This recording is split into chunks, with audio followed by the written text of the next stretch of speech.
Presiden Republik Indonesia Bapak Haji Prabowo Subianto, kami silakan.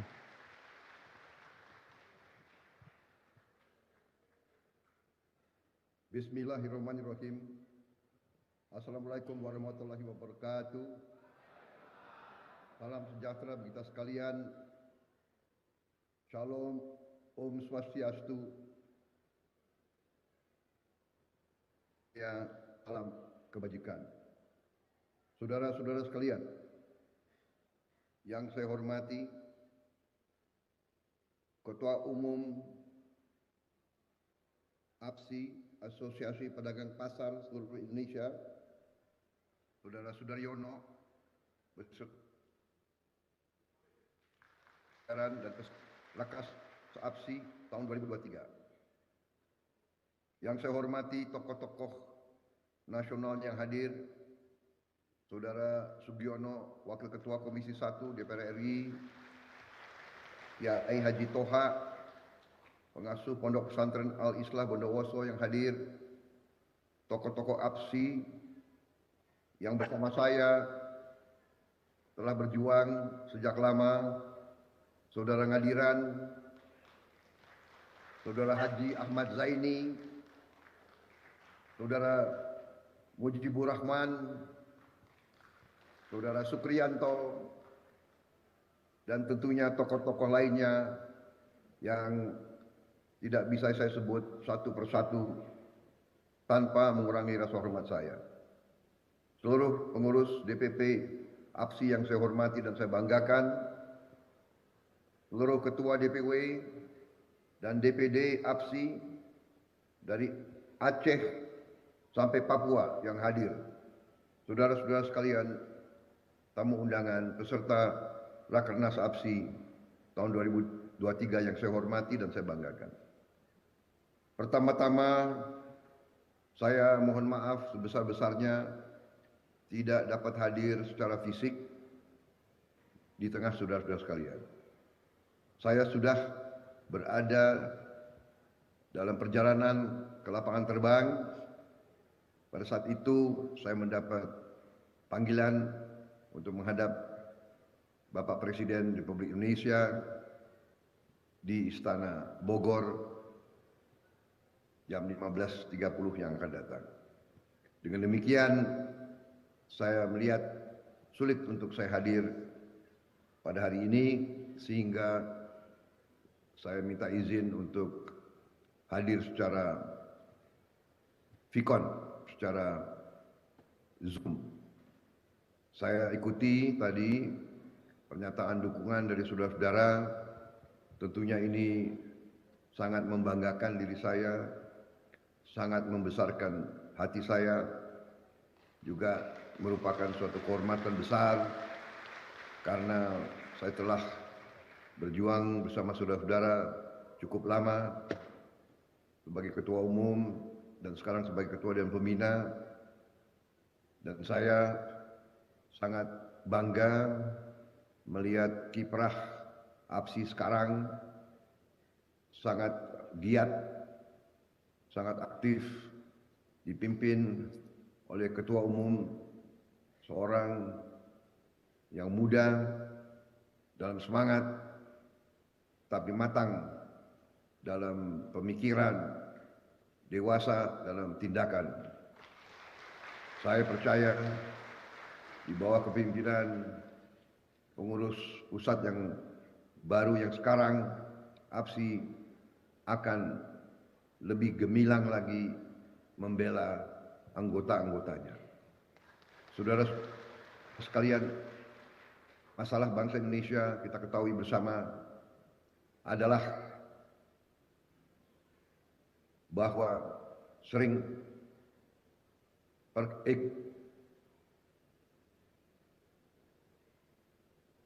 dikuasai oleh golongan kapitalis modal besar, dan hal ini harus kita waspadai.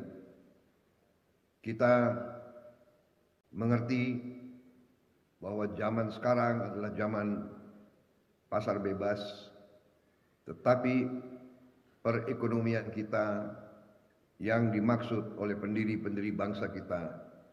Perekonomian kita harus berazaskan kekeluargaan.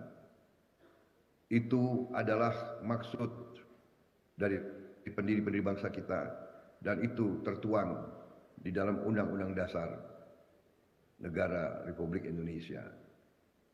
Kita harus bisa dan kita perlu mengakomodasi modal besar. Kita butuh modal itu untuk investasi.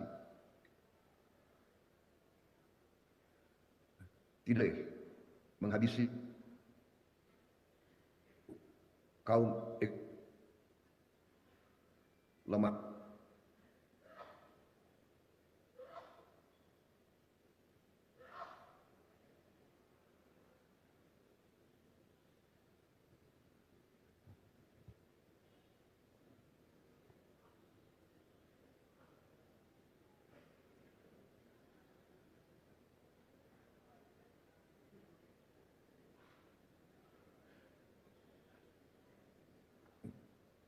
Ekonomi menengah dan kecil dan koperasi. Dengan demikian adalah suatu kehormatan saya waktu itu diminta berjuang bersama saudara-saudara untuk membela kepentingan para pedagang. Para pedagang pasar tradisional adalah tonggak yang sangat penting dalam perekonomian kita. Para pedagang pasar tradisional adalah penyambung dan perantara antara produsen-produsen kita di daerah pedesaan, antara petani-petani kita, nelayan-nelayan kita, antara kaum produsen yang UMKM dengan masyarakat lebih luas. Karena itu, saya merasa sangat besar hati hari ini mendapat dukungan saudara sebagai calon presiden Republik Indonesia bersama saudara Gibran Rakabuming Raka sebagai wakil presiden untuk masa pengabdian masa bakti 2024-2029. Saudara-saudara sekalian, Republik kita menganut azas demokrasi. Kita memilih sistem politik demokrasi. Demokrasi adalah kedaulatan rakyat. Dan kedaulatan rakyat itu wujudnya, implementasinya adalah dalam pemilihan umum. Dalam pemilihan umum itu rakyat menjalankan kedaulatannya. Dalam pemilihan umum, rakyat kita diberi hak dan kesempatan untuk memilih pemimpin-pemimpinnya, memilih wakil-wakilnya di setiap tingkat, wakil di provinsi, wakil di kabupaten kota, saudara-saudara sekalian, juga wakil di pusat. Saudara-saudara,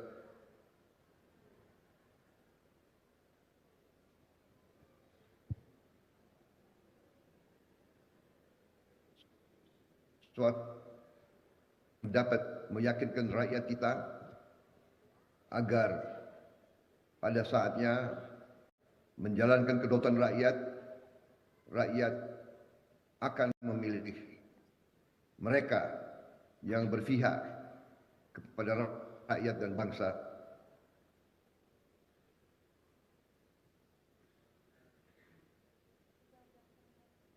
Indonesia yang maju. Sangat jelas perjuangan kita. Perjuangan kita bukan 1-2 tahun, bukan 3-4 tahun, belasan tahun, bahkan puluhan tahun. Saudara-saudara dapat meneliti rekam digital saya, semua pidato saya selama mungkin 25 tahun lebih, bahkan waktu saya masih aktif dalam dinas tentara.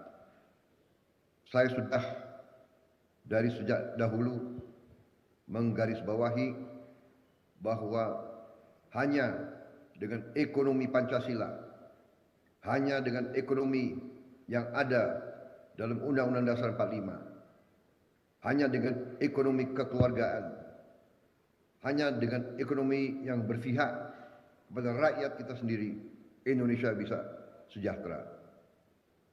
Kapitalisme neoliberal tidak mungkin membawa kesejahteraan. Saya termasuk salah satu yang paling dini sudah memberi peringatan itu. Kalau dikatakan bahwa ekonomi kita harus menganut ekonomi kapitalisme neoliberal, artinya yang kecil bisa terlindas oleh yang besar. Modal besar yang kita tidak tahu berasal dari mana. Modal besar yang kita tidak tahu kesetiaan kepada siapa.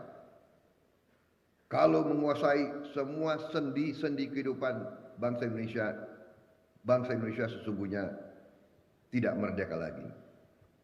Saudara-saudara sekalian, sudah sejak lama saya memperingati seluruh bangsa Indonesia agar kita harus swasembada pangan.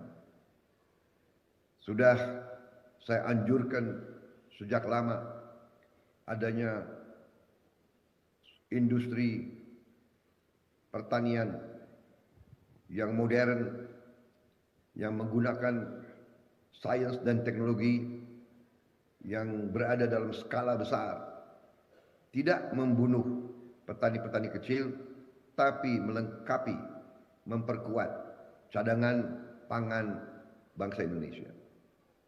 Pada saat itu, saya di HKTI dan juga di APSI selalu memperingati elit bangsa. Sudah belasan tahun, bahkan puluhan tahun. Jawaban penganut-penganut ekonomi neolib adalah untuk apa kita membeli beras dari petani Indonesia kalau petani Indonesia tidak bersaing dengan petani Vietnam. Itu jawaban mereka. Tetapi kalau terjadi keadaan geopolitik, kalau terjadi ketegangan di dalam kehidupan antara negara dan negara-negara produsen pangan melarang ekspor ke kita, bagaimana keadaan keselamatan bangsa Indonesia? Tidak ada jalan lain, kita harus berdiri di atas kaki kita sendiri. Karena itu, perjuangan pedagang pasar tidak bisa lepas dari perjuangan petani-petani, perjuangan nelayan-nelayan, perjuangan buruh-buruh kita di mana-mana, perjuangan seluruh rakyat Indonesia. Rakyat Indonesia berhak untuk menikmati kekayaan Indonesia. Saudara-saudara sekalian, saya bersatu dengan Presiden Joko Widodo karena ternyata cita-cita kita sama, pengertian kita sama, pemahaman kita terhadap keadaan Indonesia sama. Presiden Joko Widodo selama memimpin berjuang terus untuk membela rakyat yang paling lemah, rakyat yang paling miskin, rakyat yang berada dalam keadaan yang perlu untuk dibantu. Saudara-saudara, faham kapitalisme neolib mengatakan bahwa pemerintah wasit mereka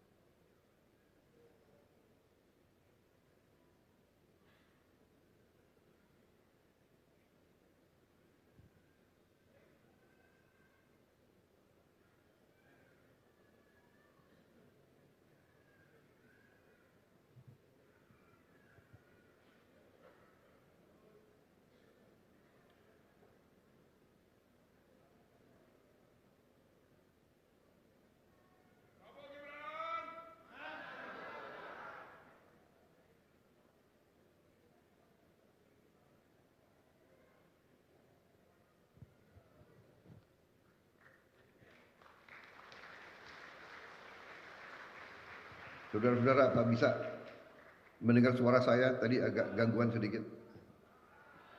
Saudara-saudara sekalian, terima kasih dukungan saudara. Ini perjuangan yang mulia. Ini perjuangan yang suci. Demi Allah Subhanahu wa taala, saya tidak menghendaki jadi presiden hanya untuk kekuasaan, tidak. Saya ingin berbakti, saya ingin berbuat yang terbaik untuk rakyat Indonesia. Saya ingin memimpin kebangkitan bangsa Indonesia. Saya ingin memimpin pemerintah yang akan menghilangkan kemiskinan dari bumi Indonesia. Saya ingin lihat rakyat Indonesia sejahtera. Saya ingin lihat seluruh bapak-bapak, ibu-ibu Indonesia senyum kalau melihat anaknya pulang sekolah. Saya ingin melihat anak-anak Indonesia sekolah dengan baik. Saya ingin melihat anak Indonesia tumbuh kuat, tinggi, cerdas, mampu bersaing dengan bangsa manapun di dunia. Itu cita-cita pendiri-pendiri bangsa kita. Itu cita-cita mereka yang gugur untuk kemerdekaan Indonesia. Itu cita-cita kita merdeka. Untuk itu saya terima dukungan saudara-saudara sebagai kehormatan. Untuk itu saya minta mandat dari rakyat. Untuk itu kita harus bekerja keras. Karena saudara-saudara, negara kita sangat kaya. Kekayaan kita harus dinikmati oleh seluruh rakyat Indonesia, tidak hanya segelintir orang saja. Dan kekayaan kita tidak boleh lagi dibawa lari ke luar negeri, saudara-saudara sekalian. Ini tidak ringan, ini tidak mudah. Modal-modal itu sekarang berusaha bagaimana caranya membeli suara rakyat. Kembali, kita harus mengatakan kepada rakyat, kalau ada yang berusaha membeli suara rakyat, tidak ada masalah, terima saja uang itu. Tapi memilih dengan hati nurani, memilih untuk kepentingan anak-anak dan cucu-cucu. Biarlah mereka sia-sia, karena uang itu sesungguhnya adalah uang rakyat Indonesia. Uang rakyat Indonesia mereka akan gunakan untuk menipu rakyat Indonesia.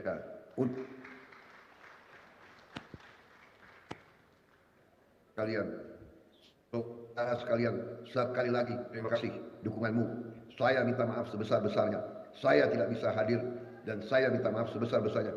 Saya tidak bisa lebih lama bicara karena saya pun ditunggu untuk pertemuan dengan Bapak Presiden Republik Indonesia. Prabowo Gibran.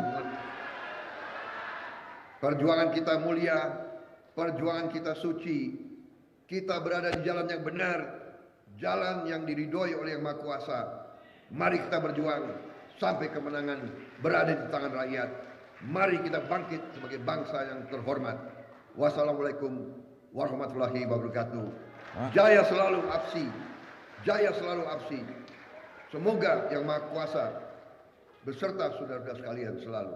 Terima kasih. Terima kasih. Selesai. Prabowo Gibran. Prabowo Gibran. Prabowo Gibran. APSI. APSI. APSI. Pedagang.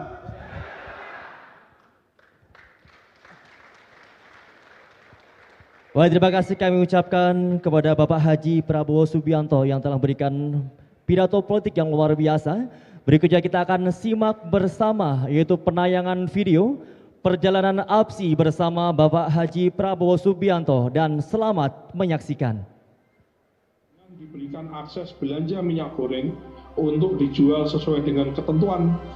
Kami selalu menekankan yang kami perjuangkan adalah bagaimana operasi pasar itu dilakukan menggunakan instrumen pedagang pasar. Iya, itu tentu harus dituntaskan. Dan ingat, pedagang pasar itu rakyat kecil yang penghasilannya digantungkan pada harian. Jadi hari itu untuk berapa dia makan. Jadi tidak menuntut kemewahan, tapi menuntut Kira-kira begitu Mbak Caca.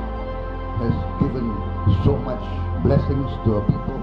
Sometimes the people become complacent and the people become negligent in protecting their resources and their future. We can be the breadbasket of the world. So this existential threat and this, let us say, ecological or environmental disaster, we can turn around to be environmental and food opportunity for the world. We do not need too much technology. We do not need, the nature has given us this, let us say, comparative.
Saya Prabowo Subianto. Saat ini banyak keluarga Indonesia kesulitan karena harga yang tinggi. Masa yang sulit di mana setiap rupiah sangat berarti. Tapi Anda bisa membantu keluarga Anda menghemat uang dengan membeli produk Indonesia di pasar tradisional. Saya Prabowo Subianto, belanjalah di pasar terdekat Anda. Baik untuk keluarga Anda, baik untuk Indonesia. Pesan dari Prabowo Subianto dan Asosiasi Pedagang Pasar Seluruh Indonesia.